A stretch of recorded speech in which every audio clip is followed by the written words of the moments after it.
దేవునికి స్తోత్రము. అనుదిన దేవుని వాక్య ధ్యానమునకై ఈరోజు 2026 సంవత్సరము మే నెల 4వ తారీఖు.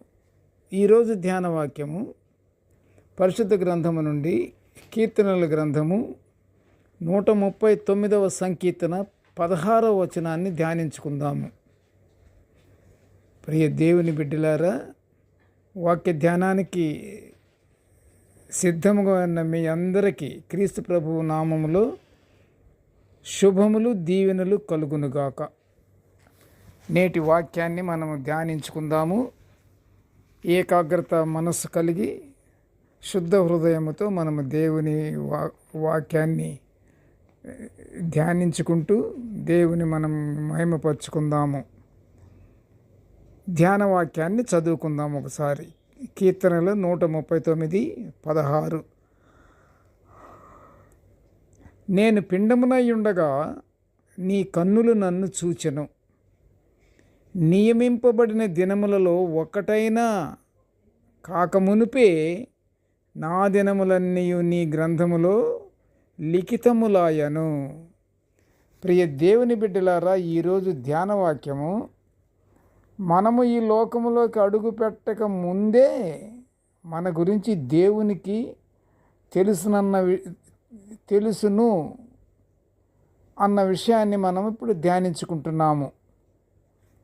ఈ లోకములో మనము సుఖాన్ని, దుఃఖాన్ని, కష్టాలను, ఆనందాన్ని ఈ విధంగా అన్ని రకాలుగా అనుభవిస్తూ కేవలము కష్టం వచ్చిన టైంలో మాత్రమే దేవుడు మా మొర ఆలకించట్లేదు అని మనం చాలా బాధపడుతూ మాట్లాడుకుంటూ, ఇంకా మా బాధలలో దేవుడు మమ్మలను మర్చిపోతున్నాడు అని కూడా నిందలాగా మాట్లాడటం అనేది అది మామూలుగా ప్రజలలో ఒక బాధాకరమైనటువంటి విషయము. దేవుడు మమ్మల్ని చూడటం లేదు, మా మొర ఆలకించట్లేదు, మమ్మల్ని మర్చిపోయాడు. ఎప్పుడు మన బాధల్లో ఉన్నప్పుడు, మరి మనం ఆనందంగా ఉన్నప్పుడు మనకు మాత్రం దేవుడు గుర్తుకు రాడు. అప్పుడు అసలు తెలియదు. ఆనందంగా గడిచిపోతున్నటువంటి రోజులను బట్టి మనము దేవుని యందు మనము నిలిచి ఉండలేము. దేవుణ్ణి మనము గుర్తు చేసుకుంటానికి కూడా అవకాశం ఉండదు. ఎందుకు? ఆనందంగా జీవితం గడుస్తుంది కాబట్టి. ప్రియ దేవుని బిడ్డలారా, అలాంటి ఆలోచనలు చాలా తప్పు కదా. మనం ఎదుర్కొనే కష్టాలు, మన అవసరాలు ఏమిటో అన్నీ దేవునికి తెలుసు. మనము తల్లి గర్భములో ఉండగానే మన ప్రణాళిక అంతా దేవుడు నిర్ణయించటం జరిగింది అని పరిశుద్ధ గ్రంథము సెలవిస్తుంది. మన సరైన సమయంలో దేవుడు తప్పకుండా స్పందిస్తాడన్న పూర్ణ విశ్వాసం మనకు కలిగి ఉండాలి. నిరీక్షణ కలిగి ఆయనను గోజారుతూ విడువక ప్రార్థన చేస్తూ ఆయన మనలను కాచి కాపాడుచున్న మన మంచి కాపరి. సందేహంగా ఉండకూడదు. సందేహమే డేంజర్. ఎప్పుడైనా సందేహం అనేదే మనకి అది ఆపద్దినముగా మనం భావించాలి. సందేహము ఎప్పుడైతే మనలో సందేహపడి ఇది అవుతుందా, ఇది జరుగుతుందా, ఇది మనకు అందుబాటులో ఉంటుందా, ఇది నిజంగా మనకి చెందుతుందా అన్నటువంటి అనుమానం ఎప్పుడైతే మానవుడిలో ఏర్పడిందో వెంటనే సాతానుడు అక్కడికి వచ్చేస్తాడు. మనల్ని కాపుదల చేస్తున్న మన బలవంతమైన దేవుడు ఉన్నాడని మనము ఆ టైంలో విశ్వసించాలి. ఏమాత్రం సందేహం కనబరిస్తే వెంటనే అపవాది మన సందేహాలను బలపరిచి వాడు మనల్ని లోబరుచుకోవాలని చూస్తూ ఉంటాడు. జాగ్రత్త సుమా. మనకు ఎప్పుడైతే సందేహం వస్తుందో దిగులు ముఖం పడుతుంది. మనకి ఆలోచనపరమైనటువంటి ఒక రకమైనటువంటి వేదన కలిగినటువంటి మనసుతో మనం ఉంటాము. అదే దేవుడికి ఇష్టం లేనిది. దేవుడు అనేది ఏమిటి? ప్రతి మానవుణ్ణి ఎప్పుడు మీరు సంతోషంగా ఉండాలి, సంతోషముతో ఉంటే దేవుడు ఆనందిస్తాడు. సంతోషముతో కనబడకుండా చెయ్యటానికి అపవాది చాలా గాలం వేస్తుంటాడు మనిషికి. అతను లోబర్చుకోవాలని చూస్తూ ఉంటాడు. లోబర్చుకోవటం అంటే ఎప్పుడైతే దేవునికి వ్యతిరేకమైనటువంటి దిగులు, విచారం కలిగినటువంటి మనసు కనిపించిందో అంతే, సాతానుడు దూరేస్తాడు. మన యొక్క సందేహాన్ని, మన బాధల్ని, మన కష్టాలని ఇంకొంచెం ఎక్కువ చేస్తూ ఉంటాడు. నేను దేవుడను. చూడండి, ఇక్కడ దేవుడు ఏమంటున్నాడో మానవులకి ఇస్తున్న వాగ్దానం ఒకసారి మనం చదువుకుందాము. నిర్గమకాండము 15:26 ఆయన వాగ్దానం ఏమిటంటే, నేను నీ దేవుడను, నిన్ను స్వస్థపరచుటకును నీవు ఆరోగ్యం పొందుటకును నేనున్నాను అని దేవుడు అంటున్న వాగ్దానాన్ని మనము నమ్మాలి. మనం ఎప్పుడైతే నమ్ముతామో మనలో ఆనందం కలుగుతుంది. మనకు దేవుడు ఉన్నాడు.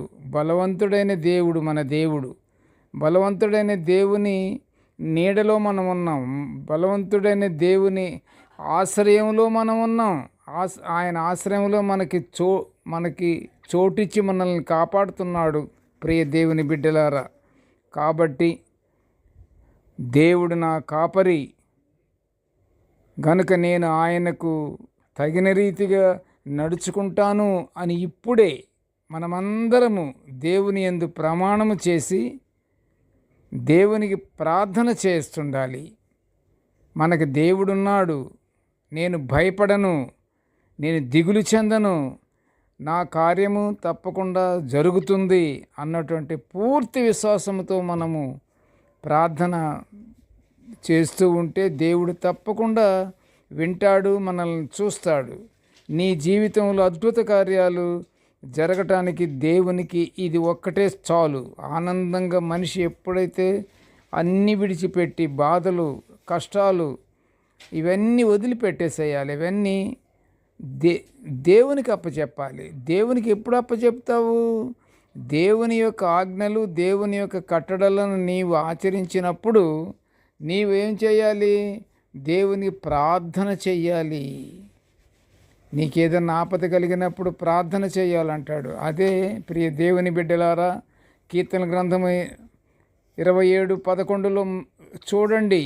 అక్కడ దేవుడు ఏమంటున్నాడు? ప్రార్థన చేయమంటున్నాడు. మానవుడి వల్ల మాత్రం ఏమీ జరగదు.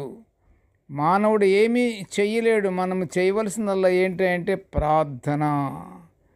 ప్రార్థన విజ్ఞాపన గలది. విజ్ఞాపన ప్రార్థన మనం ఎప్పుడు నిరంతరము చేస్తుండాలి.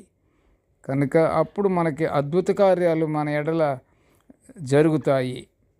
ప్రియ దేవుని బిడ్డలారా, ప్రార్థన చేసుకుందాము. కృపగల తండ్రి, జీవము గల నాయనా, నీకు స్తోత్రములు తండ్రి. నీ యందు భయభక్తులు కలిగి తండ్రి, నీవు మాకు ఏర్పాటు చేసినటువంటి, నీవు మాకు ప్రేమతో అనుగ్రహించినటువంటి గొప్ప కార్యము నీ వాక్యాలను మేము ధ్యానించుకొనటమే. నిత్యము మేము ఇలా ధ్యానించుకునే గొప్ప భాగ్యాన్ని మాకు అనుగ్రహించినందుకు నీ ఘనమైన స్తోత్రములు తండ్రి. కృపగల నాయన, నేటి ధ్యాన వాక్యాన్ని వింటున్న ప్రతి బిడ్డను ఆశీర్వదించయ్యా.